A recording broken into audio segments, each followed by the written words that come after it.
මයිග්‍රන්ට් කෙනෙක් විදිහට ඔයාටත් දැනලා තියෙනවද ඔයාගේ වැලියු එක එහෙම නැත්නම් ඔයාගේ එක්ස්පීරියන්ස් එක අන්ඩර් වැලියු වෙනවා කියලා UK වලදී. එහෙම නැත්නම් ඔයා කරන ජොබ් එක ඔයාගේ එක්ස්පීරියන්ස් ලෙවල් එකට වඩා ගොඩක් පහළින් තියෙන ජොබ් එකක්. ඔයාගේ ක්වොලිෆිකේෂන්ස් වලට වඩා ගොඩක් පහළින් තියෙන ජොබ් එකක් කියලා. එහෙනම් ඔයා තනි වෙලා නැහැ. ඔයා වගේම මයිග්‍රේට් වෙච්ච ගොඩක් අයට තියෙන ප්‍රශ්නයක් මේක. ඉතින් අද අපි කතා කරන්නේ ඒකට හේතු මොනවාද සහ අපි කොහොමද ඒක ඕවර්කම් කරන්න කියලා ඉවරලා. මම දන්න ගොඩක් අය ඉන්නවා ඩිග්‍රී එකක් නෙමෙයි ඩිග්‍රී කීපයක්ම තියෙනවා. ඊට අමතරව ප්‍රොෆෙෂනල් ක්වොලිෆිකේෂන්ස් තියෙනවා. ඊට අමතරව ඒගොල්ලන්ට මාස්ටර්ස් තියෙනවා. මෙහි ඇවිල්ලා මාස්ටර්ස් කරලා තියෙනවා. හැබැයි ජොබ් එකක් කරන්න ගියාට පස්සේ ඒ ජොබ් එක ගොඩක් වෙලාට ඒගොල්ලන්ට අදාළ ෆීල්ඩ් එකේ නෙමෙයි. එහෙම නැත්නම් ඒක ගොඩක් ලෝවර් ලෙවල් ජොබ් එකක් ඒගොල්ලන් ක්වොලිෆිකේෂන්ස් වලට වඩා. ඉතින් මේකට හේතු කීපයක් තියෙනවා. පළවෙනි හේතුව තමයි ඉතින් අපි මොකක් හරි අපිට හම්බ වෙන ජොබ් එක හොයාගන්නවා. ඒක කරන්න බලනවා. මොකද අපේ බිල්ස් ගෙවන්න ඕනේ, අපේ පේමන්ට්ස් ටික කරගන්න ඕනේ. මේ දේවල් හන්ද. දෙවෙනි එක තමයි it's more about survival. ඉතින් වීසා ෆීස් ටික කරලා එහෙම නැත්නම් වීසා එකට ගැලපෙන විදිහේ ජොබ් එකක් හොයාගෙන ILR එක දානකම් ඒ පාත්වේ එකට යනකම් කරන survival game එකක් මේක. ඉතින් ඒකන්ද හැමෝම ගැලපෙනවද නැද්ද කියලා බලනවට වඩා ඒ වෙලාවේ හම්බ වෙන හොඳම දේ එහෙම නැත්නම් තමන්ගේ ටාගට් එකට යවන්න අවශ්‍ය හොඳම ජොබ් එක තමයි තෝරගන්නේ. ඉතින් මතක තියාගන්න ඔයා UK වලදී අන්ඩර් වැලියු වෙන්නේ එහෙම නැත්නම් ඔයාගේ එක්ස්පීරියන්ස් වැලියු කරන්නේ නැති වෙන්න ප්‍රධාන හේතුව ඔයා කේපබල් නැති හන්ද නෙමෙයි. ඉතින් UK වර්ක් සිස්ටම් එක ගොඩක් වෙලාට වැලියු කරනවා ලෝකල් ටැලන්ට්ස් වලට. ඒකට ප්‍රධාන හේතුව ඒගොල්ලෝ ගොඩක් ෆැමිලියර් ලෝකල් සිස්ටම්ස් ගැන, ලෝස් ගැන, රෙගියුලේෂන්ස් ගැන, වර්කින් කල්චර්ස් ගැන. ඉතින් මේක ඇත්තටම බලපානවා ගොඩක් වෙලාට UK වල certain regions වලට එහෙම නැත්නම් regional jobs වලට ගියාම ඔයාලට මේ වෙනස දකින්න පුළුවන්. ඉතින් UK වල එක එක පළාත් වල එක එක කොටස් වල භාෂාව වෙනස්, කතා කරන විදිය වෙනස්, accent එක වෙනස්. ඉතින් එතකොට ඒගොල්ලෝ ගොඩක් කැමති ඒගොල්ලන්ගේ පැත්තකම එක්කෙනෙක් එහෙම නැත්නම් ඒ region එකේ එක්කෙනෙක් ඒ language එක ඒ විදියට accent එක කතා කරන එක්කෙනෙක් එක්ක වැඩ කරන්න පිටින් එන එක්කෙනෙක්ට වඩා. ඉතින් මේක ඇත්තටම ලාංකික විදිහට අපිට විතරක් තියෙන ගැටලුවක් නෙවෙයි මේක මයිග්‍රන්ට්ස්ලා වෙච්ච ගොඩක් අයට තියෙන ගැටලුවක්. ඉතින් UK වල ගොඩක්ම පාවිච්චි කරන ෆ්‍රේස් එක තමයි UK work experience කියන එක. ඉතින් මම UK වලට move වුණාට පස්සේ අද වෙනකම් මේ කරන ජොබ් එක වෙද්දි මම කරලා තියෙන්නේ HR related jobs 3යි. ඒකෙන් දෙකක්ම contract based job. ඊළඟට දැන් තමයි මම permanent role එකකින් ඉන්නේ. ඉතින් හැබැයි මම UK based job එකක් හොයාගත්තී මම HR jobs apply කරලා තියෙනවා 2500කට වඩා. Wow. ඒකෙන් මට response ඇවිල්ලා තියෙන්නේ මං හිතන්නේ 30කට 40කට වඩා අඩු ගානකට. අනිත් ප්‍රශ්නේ තමයි UK වල work culture එකේදී තියෙන positions ටිකක් වෙනස් අපි අනිත් රටවල දකින්නට වඩා. ඉතින් උදාහරණයක් විදිහට මෙහි team leader කියන position එක ටිකක් senior position එකක්. හැබැයි අපි ලංකාවේදී team leader කෙනෙක් කියන්නේ supervisor කෙනෙක් හරි ඊට වඩා පහළින් තියෙන post එකක් විදිහට තමයි සලකන්නේ. ඉතින් මෙහි සාමාන්‍යයෙන් team leader කෙනෙක් කියන්නේ සමහරට manager කෙනෙක් වෙන්න පුළුවන්. එහෙම නැත්නම් manager ට පහළින් තියෙන senior post එකක් team එක. මේක ඕනම team එකකට වගේ බලපානවා. ඒ වගේම තමයි උදාහරණයක් විදිහට ගත්තොත් අපි hospitality sector එකේ general manager කෙනෙක් කියලා මෙහි කියන්නේ සාමාන්‍යයෙන් restaurant manager කෙනෙක් ඒ වගේ post එකකට. නමුත් ලංකාවේදී general manager කෙනෙක් කියන්නේ ඊට වඩා ගොඩක් senior post එකක්. එයාට ගොඩක් financial responsibilities තියෙනවා. එයාට ගොඩක් people responsibilities තියෙනවා. ඉතින් ඒ වගේ වෙනස්කම් තියෙනවා. ඉතින් අපේ CV එකේදී මේක හරියට portrait උන්නේ නැත්නම් ඒ understanding එකත් ගොඩක් අඩු වෙනවා මෙහෙදී. අනිත් ප්‍රශ්නය තමයි UK work culture එකේදී companies කැමති familiar work environments වල එහෙම නැත්නම් මෙහි තියෙන company එකක වැඩ කරපුවාට. මොකද ඒගොල්ලෝ දන්නවා ඒ companies behave කරන්නේ කොහොමද, ඒ companies වල expectation එක කොහොමද කියන එක. ඉතින් ඒ familiarity එකට ඒගොල්ලෝ ගොඩක් කැමති. ඉතින් ඒගොල්ලෝ ඔයා ඒව experience කරනවා ඔයාට තියෙන chance එක වැඩි job එකක් හොයාගන්න. අනිත් එක තමයි UK වලදී first job එක matters. ඔයා මොන job එකක් ඔයාගේ රටේදී කරත් UK වලට ඇවිල්ලා ඔයා පටන් ගන්න පළවෙනි job එක ගොඩක් වටිනවා. මොකද එතනින් තමයි ඔයාගේ UK work experience කියන එක පටන් ගන්න. ඉතින් මම අර කලිනුත් කිව්වා වගේ අපි survival එකට junior post ඒ වගේ job වලට ගියාට ඒක career එකේ progression එකට ඇත්තටම ගොඩක් බලපානවා. මට තිබ්බ advantage එක මම join වුණේ තිබ්බ ජූනියර්ම entry level HR position එකක් වුණාට ඒක contract base එක.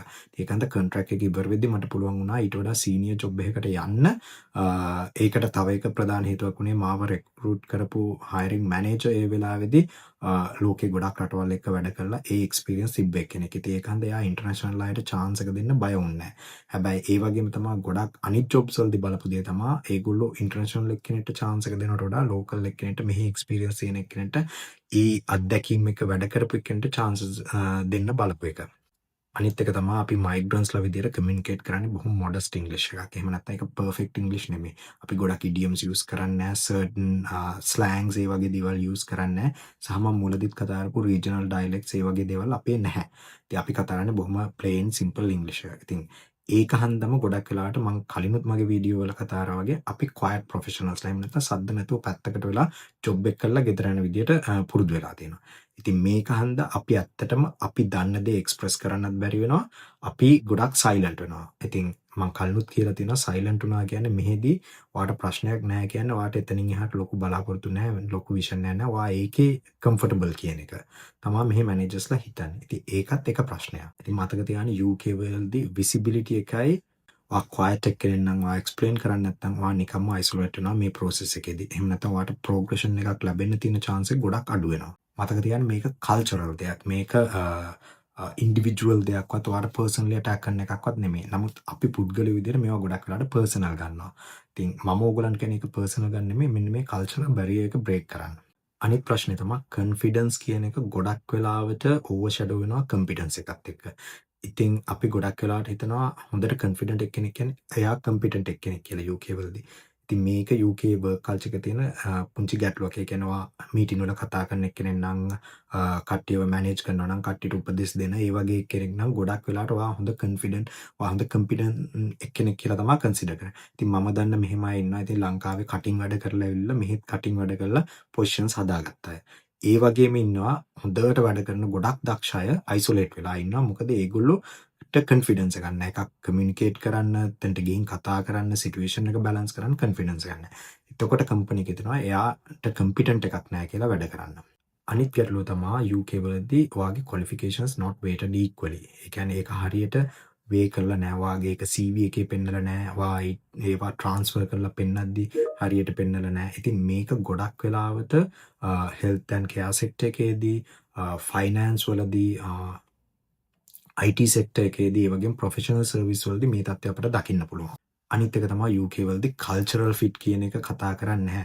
ගොඩක් වෙලාවට එම්ප්ලොයර්ස්ලා මේක ගැන කතා කරනවා කියන්නේ නැතුව. හරි අපි මේ බලන්න ඔයා කල්චරලි මේකට කොච්චර ෆිට වෙනවද කියලා එක ඒ විදිහට කියන්නේ නැතුව ඒගොල්ලෝ හැබැයි ටීම් ෆිට් එක ගැන කතා කරනවා. කොහොමද ටීම් එක මේ දේවල් කරද්දි ඔයා මූව් වෙන්නේ කොහොමද? ඒ වගේ දේවල් ගැන ඒගොල්ලෝ කතා කරනවා. ඉතින් මතක තියාගන්න මේක ඉන්ටර්විව් එකේදී විතරක් නෙවෙයි ජොබ් එක ඇතුලේ වායිදී ඔයාට ප්‍රොමෝෂන් එකක් දෙද්දිත් බලපාන කාරණයක්. ඉතින් මම අර කලින් වීඩියෝ වලත් කතා කරා ටීම් ෆිට් එක හදාගන්න කට්ටියත් එක්ක මූව් වෙන්න මේ දේවල් කරන්න කියලා. ඒකට හේතුවත් මෙන්න මේ කල්චරල් ෆිට් එක කියන එක ඉම්ප්‍රූව් කරන්න සහ ඔයා විසිබල් වෙන්න. මතක තියාගන්න ලංකාවෙන් ආපු ගොඩාක් මයිග්‍රන්ට්ස්ලා ගත්තාම ඒගොල්ලෝ කවුරුත් අන්ඩර් ක්වොලිෆයිඩ් නෙමෙයි. ඒගොල්ලන්ට වෙලා තියෙන්නේ ඒගොල්ලන්ගේ ක්වොලිෆිකේෂන් එක අන්ඩර් වැලියු වෙලා. එහෙම නැත්නම් ඒගොල්ලන්ගේ ස්කිල්ස් අන්ඩර් වැලියු වෙලා තියෙන්නේ. ඊට අමතරව ඒගොල්ලෝ අන්ඩර් රෙකග්නයිස්ඩ් වෙලා තියෙන්නේ. ඉතින් මේ ගැටලුව විසඳගත්තොත් ලංකාවෙන් ආපු ගොඩක් අයට ඒගොල්ලන් කරියර් එකේ ගොඩාක් ඉස්සරහට යන්න පුළුවන්.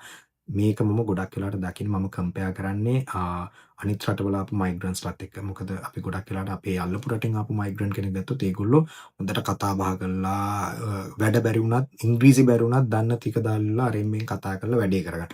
එතකොට ඒගොල්ලෝ ඒගොල්ලන්ව පෝර්ට්‍රේට් කරන්නේ මෙයාට හොඳට කොන්ෆිඩන්ස් තියෙනවා මෙයා හොඳ කම්පිටන්ට් එක්කෙනෙක් කියලා. මේ ලංකාවේ සයිලන්ට් පැත්තකටලා ඉඳලා වැඩේ කරලා ගෙදර යනවා. එතකොට එයාව නිකම්ම අයිසොලේට් වෙනවා මෙන්න මේ තියෙන ගේම් එකේදී. එහෙම නැත්නම් මෙන්න මේ තියෙන වර්ක් එන්වයරන්මන්ට් එකේදී. ඉතින් ඒක තේරුම් අරගෙන ඔයාත් කතා බහ කරලා ඔයාව එක්ස්ප්ලেইন කරලා ඔයා විසිබල් වුණොත් එම ඔයාට කරියර් එකේ හොඳ තැනකට යන්න පුළුවන් chances වැඩි. මොකද capability wise ගත්තාම මම දකින දෙයක් තමයි ලංකාවෙන් ආපු මයිග්‍රන්ට්ස්ලා ගොඩක් capable. මොකද අපේ work culture එක හැදිලා තියෙන්නේ මේ විදිහට. ලංකාවේ work culture එකේ බොරුවෙන් survive වෙන්න තියෙන chances ගොඩක් අඩුයි compare to අනිත් ගොඩක් countries වලට වඩා. ඉතින් මම තවත් ඉස්සරහටත් මේ වගේම UK work culture එක ගැන explain කරනවා ඔයගොල්ලොත් එක්ක කතා කරන්න බලාපොරොත්තු වෙනවා.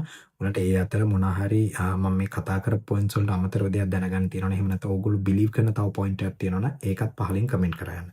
ඉතින් බොහොම ස්තුතියි අදත් අපිත් එක්ක එකතු වුණාට. අපිව තාම subscribe කරලා නැත්නම් මේ වීඩියෝ එකටත් like කරලා අපිවත් subscribe කරගන්න. Thank you.